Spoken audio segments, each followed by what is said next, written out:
being from Korea or from Asia, is that reason. So Yeah, just the fact that it's all been centralized there, and that makes sense. And I guess segueing from that brings us perfectly into our next topic here. We're and going to one be. second, and Uh, if I'm sorry, if I'm no. reading that right, all of those teams are Korean teams. If I'm reading this right, so They um, absolutely are. yeah, so that's just another thing that's like, obviously StarCraft's home in this world is Korea. It's like a natural national sport there. It's like Mhm. baseball in the United States. So it's understandable, but it's still kind of disappointing that the focus is still there. We do have MLG, we do have other events like Intel Extreme Masters, stuff like that, but the prize pool is just not as big, so there's not as much focus and incentive on that. So Mhm. hopefully things will change. Bringing esports outside of Korea, StarCraft 2 esports would be amazing, and it's there, but it's just not as big, and I hope it gets that big. Yeah, and yeah, like basically like I was saying that we're really starting to see a trend move in that direction. Now, specifically on that topic, we do have the news of the Brazilian game show. Now, for those of you who don't know, Blizzard is going to be hosting this. It's going to be taking place in Rio de Janeiro in Brazil, November the 20th, which is past. No, it's coming up this Saturday. So we're gonna be looking to see that. Now, implications to this is really showing a worldwide spread of esports. It is the first ever Latin America StarCraft 2 tournament, and that's pretty exciting news. Blizzard's gonna be hosting that. You guys have any thoughts onto the spread of esports worldwide and implications that may have? I mean, it's happening. If you just look at like how more wired the entire world is, you could throw some globalization talk in here, but yeah, it's just spreading everywhere. You see things like, this isn't StarCraft, but you see games like Call of Duty Black Ops that came out, and it was like the most successful release of a media product like ever. And so games are as big as movies, as big as TV shows, and I really think it's just a matter of time before we have something that looks, not the same as what it looks like in Korea, but a legitimate esports organization that can really support a lot of players and a lot of teams. Um, Yeah, and whether or not it's going to reach that level, I don't think it's a question of if. I think it's more when. I mean, our last major tournament, the last what was it? The last MLG tournament. I believe the prize pool was 80,000. Is that correct? That was either BlizzCon or the last MLG, one or the other. But an $80,000 prize pool, that's nothing to shake a stick at. That's pretty serious business. And it's just gaming in general has been kind of picking up momentum, and MLG is really the thing that's really been in the forefront of it, at least as of late. That's really been the big name that people kind of are recognizing. It's the household name, if you will. How about you, David? Any thoughts on the matter? Well, I think in regards to Latin America, we do have some really stellar players coming out of there. I think Phoenix is one of them. I believe he plays Protoss. So they definitely deserve a tournament down there. There's some great players that have been playing. I believe Phoenix even played at BlizzCon. So, and I think the prize pool for MLG. I don't know if you meant to say GSL, but the GSL was the $85,000 prize pool, Okay. and then the MLG I think was like something like 10,000, right, Yeah. Trebis? Something like top, that. top prize, the top prize general one was like 6,000 something, and then it Yeah. dropped off after that. It was not a huge prize, especially standing next to all the Halo stuff that was going on at MLG. Those Halo kids made a ton. Those Halo bros.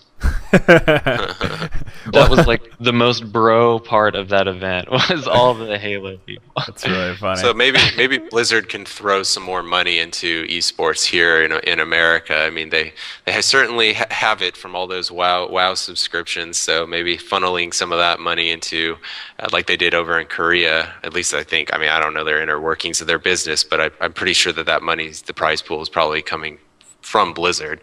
I would Yeah. think, right, Yeah. guys? Some Uh, of it, at least. You would have to imagine with 15 million subscribers from WoW raking in $15 a month that they've got a little bit extra cash to toss in the direction of promoting something like that. Uh, And I certainly think that that's something that they will be looking to do stateside. Basically, that decision is probably going to be made based on the turnout of things like MLG here in the States, whether or not it gets enough to make it worthwhile for them to promote it. But I feel like there was a pretty good showing this year at the MLG events, and I definitely think there was a lot of enthusiasm behind them.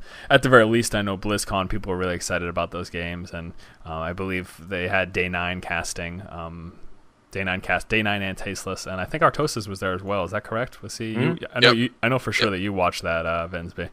Yeah, all three of them were there. It was pretty good. They did Yeah, a good job.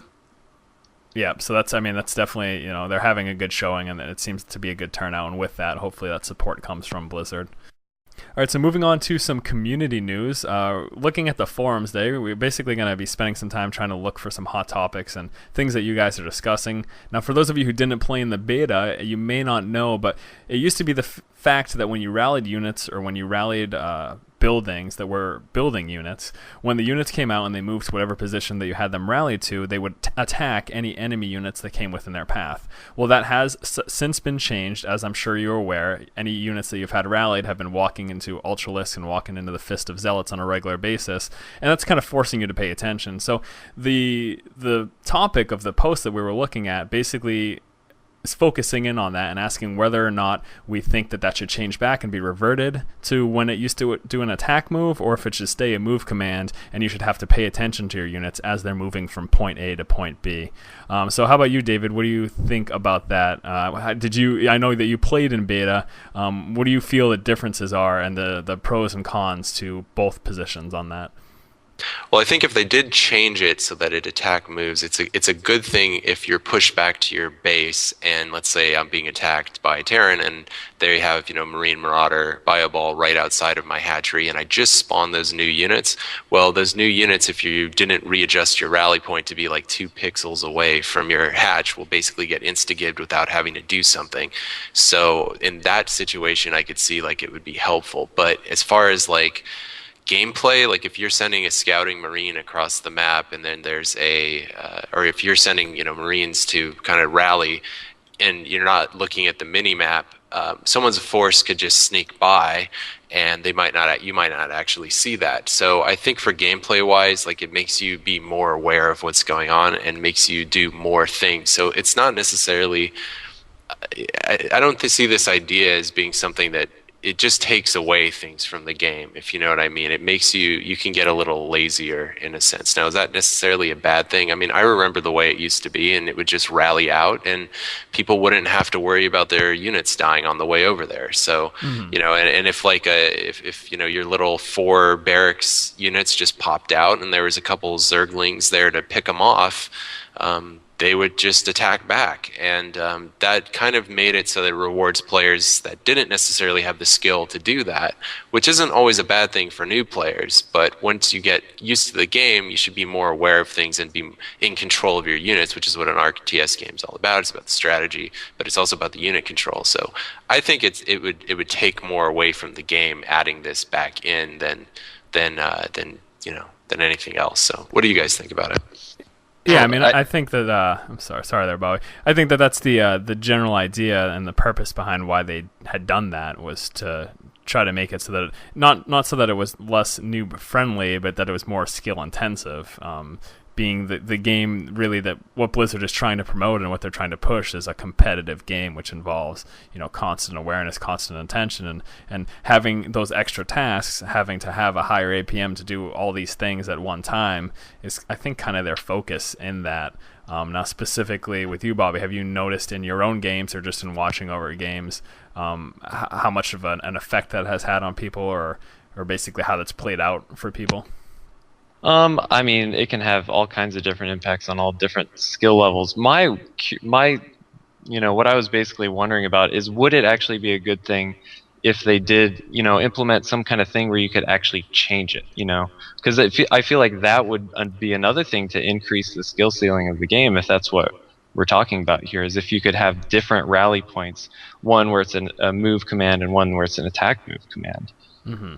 Would that be better? Is that good because it's increasing the skill ceiling, or is that, doing too much for the player? I mean, I would have to say, in regards to that specifically, as to whether or not you can have 2 different options, I would see little to no reason why anyone would ever do the move option if they had the choice to have that command automated. It seems that there's very little reason to not have the attack move as an option. And again, that goes back to the fact that the focus is having to pay constant attention. It's the same idea as what they had done, the changes that they had done to mineral gathering, where the workers aren't automatically picking things up. They are automatically picking things up, whereas in StarCraft originally that wasn't the case. Right. I'm certain that you had played StarCraft 1, David, hadn't you? You spent some time with that game. Yeah, definitely. Definitely. In fact, like a lot of my playstyle comes from that. Like some people would comment like, "Why do you have a second hatch in your base?" And I'm like, "Well, that was really early on when I was like still in StarCraft 1 mode, you know?" Yeah. So, why do you have 8 hatches in your base? Yeah. Dude, the 8 hatch strategy, you haven't heard about that? Dude, that's the next best thing on the Korean ladder right now. Yeah, it's almost You don't even know. It's proxy hatching in your Sauron, opponent's base. Sauron Zerg, yeah. Well, the player Drakorg's whole point was that there could be like a choice, and you give a choice, the players are going to naturally just take the less intensive one. You know, like you can still not rally your workers if you wanted to play that way, but no one does it because it's a feature in the game, and it just makes things easier.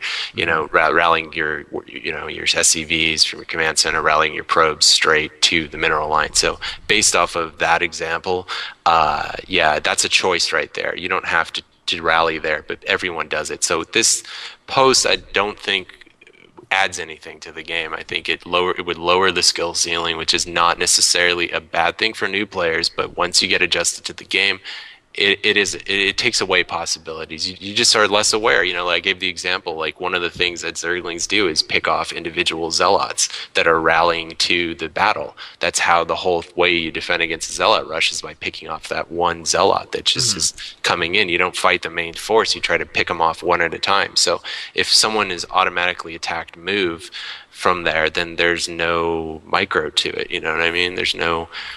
I don't know. Does that example even hold, really? I mean, no. Once they're like under attack, wouldn't the zealot attack back once he gets surrounded? I don't even know. Not if the thing is, it's not until he's going to reach that rally point that he's going to switch up and do an attack. So that certainly does hold true. I think to bring any sort of a conclusion to this, I think it's pretty obvious that, I mean, we'd be in agreement on the fact that it wouldn't be the most positive change for the game, considering it's a competitive game.